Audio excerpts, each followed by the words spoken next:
Shirkatuni fakkeenyaaf kutaa bulchiinsa Arsii keessatti aanaa shirkaatu jira moo yookaan magaalaa naannoon ishii magaalaan guddoo Roobeetti dhiyaatte moo olii tana gara Asallaati moo gara Shaashamanneetti dhiyaatte shirkaan tun? jedhamu jira beektaa bosona qabdi guddaa gaara kaakkaa kana dhageetteerta. Gaara kaakkaa yaa. Bosona guddaa qabdi. Kuma Oromiyaatittuu beekama bosonni isii beektaa. Lafa san tarsiimoof ergaman garasi. Tole. Waraanaaf jecha jechuudha. Bakka sanatti erga dubbiin tun kaatee qaraa erga dubbiin tun kaatee wanna jedhanii itti roorrisu turan. Isatti jechuudha. Okay. Siigalee itti roorrisuu turanii garuu guyyama eeggatanii haala mijaa'aa eeggatanii isa dabarsan. Tole amma fakkeenyaaf akka odeeffannoon tokko jirutti namoonni inni waliin ajjeefame jira ijoollonni waliin ajjeefaman jiru wanta jedhamu wayii haasanii turan nam tokko akka odeeffannoo nama wal makaadha. Mi'aati waan kanarra waan odeeffatte qabdaa? Guyyaa inni du'e san namni tokko wareegamne namni tokkoon ajjeefamne shugguu wanna dhukaasni takkan dhukaane. Waraanni tokko hin jiru naannawa sani. Siigalee waraanni mootummaa guyyaa sanitti gonkumaa kan wal waraananii miti waraanni. Ijoollummaa waraana adda bilisummaa Oromoo keessatti hirmaattee lolaa turte isaanii wajjin qabsoorra turan warri Ustaz Kamaal Booliin ajjeefaman jiranii wanta jedhamu wayii kaasan beektaa? Waan takka waan kana gonkumaa wanni irraa dhaga'e hin jiru. Namni bakka san jiru namni anatti hime kun namni ana qunnamee natti hime kun.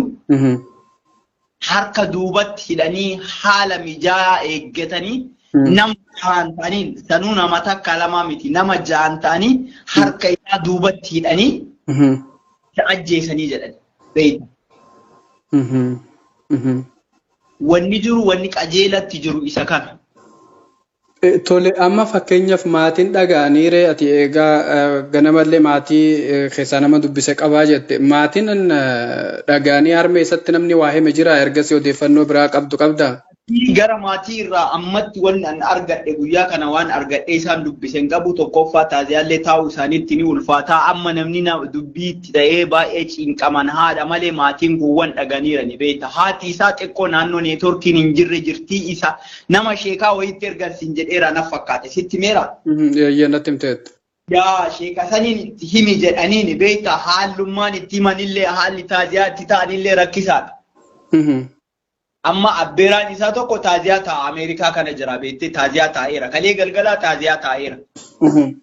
Siigalee inni kana waan ta'eef haalli jiru kana namni bakka sanaa deemee informeeshinii kana baase akka kanatti akka inni du'e nama jahaan isa qabanii hidhanii harka duubatti hidhanii rasaasa itti dhukaasanii akka ajjeefamedha namni dubbii tana baase jechuudha. Erga du'eeyyuu ammaami torbaan sadi gaafa guyyaa 11 baatii dabarte. Baatii dabarte guyyaa 11 jechuudha. Guyyaa 11 amma guyyaa 19 moo 18 jechuudha. Kanaaf namni sun achi deemuufillee haalli hedduu rakkisaadha baay'ee rakkisaadha haala hamaa keessaan bakka sanii baheeti informeeshinii kana uummataan ga'e siigalee. Waan akka kanaatti ture amma yoo ibsa baasanii ibsa eeguu jirra kamee abaa waan ibsa jarri baaftu argina beektaa ooma jarri jettu arginaayyuu. Namoonni amma fakkeenyaaf tokko odeeffannoon isaan jedhanii warra waraana adda bilisummaa Oromoo maqaballeessuudhaaf kophaatti mootummaan hundeessee alaabaa seerawaa adda bilisummaa Oromoo qabatanii waraanas akkasumatti fakkeeffatanii warra adda bilisummaa Oromoo keessa jirutu jira wanta jedhamu wayitu jira. Mee waan kanaati informeeshina hagam tokko quba qabda? Amma laali jiraachuu isaa anamma beektaa wanna jedhe jiru beekee. Kakanaa wanna ati irraa beektu tokko yoo xiqqaate namni kun amata takkaa wayiif waraana sana keessa jira. Hagar'aa namoota akkasii waliin deemee waraana jetteellee wanni yaaddu gonkumaan jiru beeki kun yoo nu sobuu ta'e malee yoo sobuu ta'e malee waraanni mootummaan bobbaasuu danda'a garuu yoo mootummaan bobbaase jenne namni kun yoo xiqqaatee waggaa takkaa wayiif waraana kana keessa turu jira. Hagar'aa addan baasu jechuudha. Sirriidha yaa. Danda'amu hagar'aa ishii yoo bobbaase hagar'aa akkamiin lubbuun jiraatee hadha ajjiifamu. Shirumaatu jira jechuudha. Shirumaatu keessa jira. Shirumatu walumaa galatti shirumatu keessa jira malee yookaan ajjeesumaa fi kunuma isatti yaaddamee akka ajjeefamu isa godhame malee wanni shakkii irraa qabamu hin jiru beeku. Wanni shakkiin irraa jiru wanna jettu hin jirtu.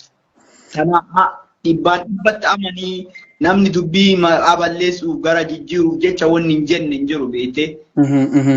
Dhugaan jirtu immoo tana isa jarumatu ajjeesee waraanuma abaa'ootu ajjeesee. Waraanuma shaneettu ajjeesee amma Oromoo natti hin fakkaatu waraanni kun amma dhugaa rabbi dubbachuuf saba kamiin qabsoofnaa waan baay'ee wanna jennaa kun eenyuun irrallee waan ga'u beekta. Nama si waliin gadi bahee nama si waliin diina sirraa kuffisu. Yoo inni dogoggora fedhe qabaate yoo inni ilaalcha fedhe qabaate hidhannoo irraa hiiteen galchitu maaltu ajjeesuu beekta. Si waliin ajjeefama si waliin qabsaa'aa ture namni kun. Yaa obboleessa kiyya maaltu waan kana fide? Tole jaalduube ulfaadhu guddaa galatoome yeroo fursaa qabu sittan deebi'a ulfaadhu guddaa galatoome leenca kiyya. Galatoome. Okay.